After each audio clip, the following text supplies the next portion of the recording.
Hello കൂട്ടുകാരെ, പുതിയൊരു വീഡിയോയിലോട്ട് എല്ലാവർക്കും സ്വാഗതം. ഇന്നൊരു വെജ് ചപ്പാത്തി ഉണ്ടാക്കാമെന്ന് വെച്ചു. ഇതുപോലെ കുറച്ച് ഗോതമ്പ് പൊടി എടുക്കുന്നുണ്ട്. ആവശ്യത്തിന് ഗോതമ്പ് പൊടി എടുക്കുക. എന്നിട്ട് അതിലേക്ക് ആവശ്യത്തിന് ഉപ്പുപൊടി ചേർക്കുന്നുണ്ട്. ഉപ്പുപൊടി ചേർത്ത് നല്ലതുപോലെ ഒന്ന് ഇളക്കണം. വേണമെന്നുണ്ടെങ്കിൽ ഞാൻ ഇവിടെ ഒരു പൊടിക്ക് പഞ്ചസാര കൂടി ചേർക്കുന്നുണ്ട്. ചെറുതായിട്ടൊരു പൊടിക്ക് ഒരു മധുരം വേണമെന്നുണ്ടെങ്കിൽ ഒരു ടീസ്പൂണൊക്കെ കൂടുതൽ ചേർക്കാം. ഞാനിവിടെ ഒരു 1/4 ടീസ്പൂണോളം എടുക്കുന്നുള്ളൂ. ചെറിയൊരു ഫ്ലേവറിന്, മധുരം വരണമെന്നില്ല, ചെറുതായിട്ട്. അപ്പോൾ ഇനി അതെല്ലാം കൂടി നല്ലതുപോലെ ഒന്ന് മിക്സ് ചെയ്യുക. മിക്സ് ചെയ്തതിന് ശേഷം ഇനി വേണ്ട വെജിറ്റബിൾ എല്ലാം ചേർക്കാം. ഇതുപോലെ ക്യാരറ്റ് ചീവിയതിടുന്നുണ്ട്. ആവശ്യത്തിന് ക്യാരറ്റ് ചീവിയതും ഒരു 2 ടീസ്പൂണോളം എടുക്കുന്നുണ്ട്. അത്യാവശ്യം വലുപ്പമുള്ള ക്യാരറ്റ് ആണെന്നുണ്ടെങ്കിൽ അത് മതി. അതുപോലെ തന്നെ ബീട്രൂട്ടും ഇതുപോലെ ചീവി എടുത്തിട്ടുണ്ട്. നമ്മൾ ഇതുപോലെ ചിരവി എടുക്കുന്നതായിരിക്കും നല്ലത്. അല്ലെന്നുണ്ടെങ്കിൽ കട്ടിയായിട്ടിട്ടാൽ അത് വേഗം കുറച്ച് പാടായിരിക്കും. പിന്നെ കുറച്ച് സവാള കൂടി അരിഞ്ഞ് ചേർക്കുന്നുണ്ട്. ഇനി ഇതെല്ലാം കൂടി നല്ലതുപോലെ ഒന്ന് മിക്സ് ചെയ്യണം. കാരണം ഇതേ വലുപ്പത്തിലൊന്ന് അരിഞ്ഞിടുകയാണെന്നുണ്ടെങ്കിൽ വെന്ത് കിട്ടും. പെട്ടെന്ന് വെന്ത് കിട്ടാനും ഇത് തന്നെയാണ് എളുപ്പം.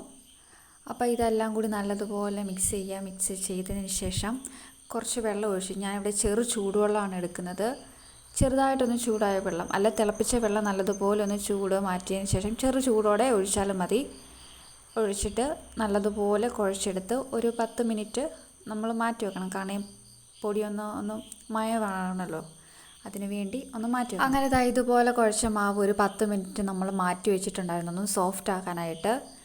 ഇതുപോലെ നല്ലതുപോലെ ഒന്ന് സോഫ്റ്റ് ആയിട്ടുണ്ട്. കാണാം, ഇപ്പം തന്നെ ആ ബീട്രൂട്ടിൻ്റെ കളറാണ് ചപ്പാത്തിയിൽ കാണാനുള്ളൂ. നല്ലൊരു ഡാർക്ക് പിങ്ക് ഷെയ്ഡ് കളറായിട്ടുണ്ട്.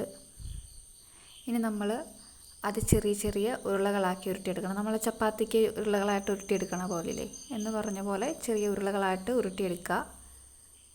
അപ്പോൾ ഇതേപോലെ ചെറിയ ചെറിയ ഉരുളകളാക്കി ഉരുട്ടിയെടുത്തിട്ടുണ്ട്. അത് ഒട്ടിപ്പിടിക്കാതിരിക്കാൻ ഞാൻ അതിലേക്ക് കുറച്ച് പച്ചപ്പൊടി കൂടി വാരി ഇട്ടിട്ടുണ്ട്. അപ്പോൾ അതങ്ങനെ ഒട്ടിപ്പിടിക്കാതിരിക്കും. അപ്പം ചപ്പാത്തി പലക വെച്ചു. ചപ്പാത്തി പലകയിലേക്ക് കുറച്ച് പച്ചമാവ് ഇട്ടതിന് ശേഷം ഒരു ഉരുള എടുത്ത് വെച്ച് മാവിൽ മുക്കിയിട്ടാണ് വെച്ചിരിക്കുന്നത്. അപ്പോൾ അത് ഒട്ടിപ്പിടിക്കാതെ നമുക്ക് പെട്ടെന്ന് പരത്തിയെടുക്കാനായിട്ട് പറ്റും. ഇതുപോലെ നല്ല വൃത്തിക്ക് പരത്തി അങ്ങോട്ട് എടുക്കുക. നല്ല റൗണ്ട് ഷേപ്പിൽ പരത്തിയെടുക്കാം. ഇനി ദോശക്കല്ല് വെക്കുക. ദോശക്കല്ലിലേക്ക് കുറച്ച് എണ്ണ ഒഴിച്ചൊന്ന് ചൂടാക്കിയതിന് ശേഷം നമ്മളുടെ ചപ്പാത്തി അങ്ങോട്ട് ഇട്ട് കൊടുത്ത് നല്ലതുപോലെ ഒന്ന് വേവിച്ചെടുക്കുക. നല്ലതുപോലെ മുരിഞ്ഞ് ഒരു സോഫ്റ്റായിട്ട് കിട്ടുന്ന. കാരണം നമ്മൾ ചൂടുവെള്ളത്തിൽ കുഴച്ച് വെച്ച പൊടി ആയതുകൊണ്ട് ഒരു 10 മിനിറ്റ് ഇരിക്കുമ്പോഴത്തേക്കിനും അത് നല്ലപോലെ സോഫ്റ്റ് ആവും. ഇപ്പം തന്നെ നല്ലതുപോലെ ആവിയെല്ലാം പറക്കുന്നുണ്ട്. അപ്പം നമ്മളുടെ ചപ്പാത്തിയുടെ ഒരു സൈഡ് അങ്ങ് വെന്ത് വരുന്നുണ്ട്. അതൊന്ന് തിരിച്ചിട്ട് മറുവശം കൂടി നല്ലതുപോലെ ഒന്ന് വേവിച്ചെടുത്താൽ നമ്മളുടെ ചപ്പാത്തി ഇവിടെ റെഡി ആയിട്ടുണ്ട്. വെറും ചപ്പാത്തിയല്ല, വെജിറ്റബിൾ ചപ്പാത്തി, വെജ് ചപ്പാത്തി എന്നോ പറയാം. ഞാനിവിടെ 2 വെജിറ്റബിൾ മാത്രമേ ഇട്ടിട്ടുള്ളൂ. വേണമെന്നുണ്ടെങ്കിൽ ആവശ്യത്തിൽ കൂടുതൽ വെജിറ്റബിൾ ഇട്ട് ചേർക്കാം. ഇപ്പം തന്നെ അടിപൊളിയായിട്ടുണ്ട്. ഇത് മാറ്റി വന്നപ്പോഴത്തേക്ക് കണ്ടോ, നല്ലപോലെ സോഫ്റ്റ് ആയിട്ടുണ്ട്. അടിപൊളിയാണ്. കറി വേണമെന്നുമില്ല, അല്ലാതെ നമുക്ക് കഴിക്കാവുന്നതേ ഉള്ളൂ. അപ്പോൾ ഇത്രയേ ഉള്ളൂ. നമ്മളുടെ വെജ് ചപ്പാത്തി ഇഷ്ടപ്പെട്ടെങ്കിൽ എല്ലാവരും ലൈക്ക് ചെയ്യുക, ഷെയർ ചെയ്യുക, സബ്സ്ക്രൈബ് ചെയ്യുക. വീണ്ടും ഒരു വീഡിയോ ആയിട്ട് കാണുന്നവരേക്കും ടാറ്റാ.